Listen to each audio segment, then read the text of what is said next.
خبر شامل کرتے ہیں داؤد خیل سے۔ وزیر اعظم کے حلقہ کے شہر داؤد خیل میں 1 کروڑ روپے سے زائد لاگت سے واٹر پلانٹ سپلائی کی تعمیر ہونے والی 2 نئی ٹربائنیں افتتاح کے 10 ماہ بعد بھی نہ چل سکی۔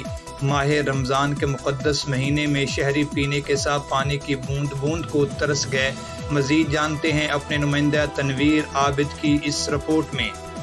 وزیر اعظم عمران خان کے حلقہ کے شہر داؤد خیل کے لیے تقریباً 1 کروڑ روپے سے زائد لاگت سے واٹر سپلائی کی تعمیر ہونے والی 2 نئی ٹربائنیں افتتاح ہونے کے 10 ماہ بعد بھی نہ چل سکی۔ حالانکہ 1 جون 2020 کو شہر کے MP امین اللہ خان نے ان کا باقاعدہ افتتاح بھی کیا، مگر 10 ماہ گزر جانے کے بعد بھی عوام کو ان سے پینے کے صاف پانی کی بوند بھی نہ مل سکی۔ حالانکہ ماہ رمضان کے مقدس مہینہ میں شہری نہر کے کنارے لگائے گئے نلکوں سے پانی بھر کر لانے پر مجبور ہیں، جبکہ ٹاؤن کمیٹی داؤد خیل کے CO کو متعدد بار کہنے کے باوجود کوئی اثر نہیں لیا گیا، اور ان کا کہنا ہے کہ پائپ لائن کہیں سے پھٹی ہوئی ہے اور ہمیں وہ لیکیج نہیں مل رہی۔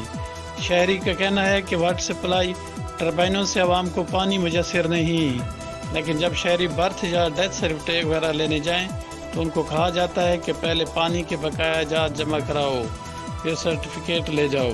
حالانکہ کئی محلوں کے مکینوں کے گھروں میں پانی پہنچتا ہی نہیں اور ان کو بل بھیج دیا جاتا ہے۔ شہریوں نے محکمہ پبلک ہیلتھ، DC میاں والی اور MPA سے واٹر سپلائی کو جلد چلانے کا مطالبہ کیا ہے۔